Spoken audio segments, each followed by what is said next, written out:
সকাল সকাল একটা নিউজ দেখে খুব খারাপ লাগলো। কাফির বাড়িতে আগুন, নুরুজ্জামান কাফির বাড়িতে আগুন দিয়েছে।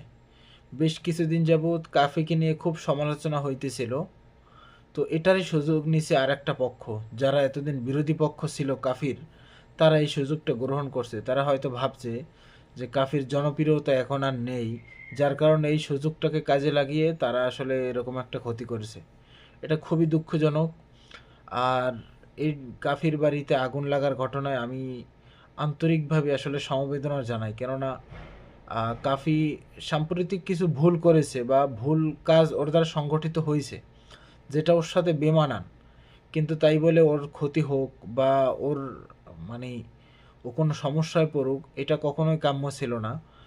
আর আমি ওর পোস্টে অথবা ওরে নিয়ে যেগুলো নিউজ করেছে, যে টিভি চ্যানেলগুলা অথবা যে গণমাধ্যমগুলো নিউজ করেছে, আমি প্রত্যেকটার কমেন্ট দেখলাম যে সেখানে খুব হাসি তামাশা করতেছে এক এক এক পক্ষ আর কি।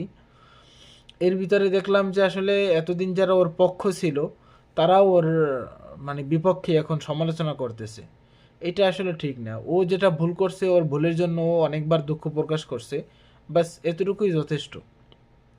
যতক্ষণ পর্যন্ত ও ভুল করছে, এটা ওর ভুল ছিল। যখন ও ভুল থেকে ফিরে আসছে, পরবর্তীতে ভুলটা না করা পর্যন্ত আসলে ওকে কোনো দোষারোপ করাটা ঠিক হবে না। এটা ওর ক্ষেত্রে না, এটা প্রত্যেকটা মানুষের ক্ষেত্রেই। যাই হোক, সর্বশেষ কথা এটাই যে ওর বাড়িতে আগুন লাগার ঘটনায় আমি আসলে আন্তরিকভাবে সমবেদনা জ্ঞাপন করছি। কেননা ও একটা ভয়েস ছিল, ও একটা কণ্ঠস্বর ছিল আন্দোলনে। ও কিন্তু আমাদের বরিশালের একটা গর্ব, ও একটা কণ্ঠস্বর ছিল। ও ভুল করছে, সেটার জন্য ক্ষমা চাইছে, বাস এতটুকুই। তো সবাই ভালো থাকবেন, আর পারলে ওরে একটু মানসিক সাপোর্ট দিয়েন এই মুহূর্তে।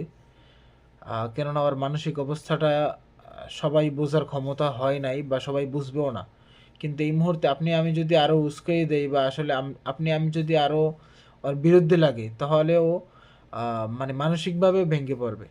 তো সুতরাং আপনার আমার উচিত যে আসলে ওর বিপদে পাশে দাঁড়ানো বা ওর ব্যথায় ব্যথিত হওয়া, যাতে তৃতীয় আর একটা পক্ষ, যারা স্বৈরাচারী পক্ষ ছিল, তারা যেন কোনোভাবেই সুযোগ নিতে না পারে। সবাই ভালো থাকবেন।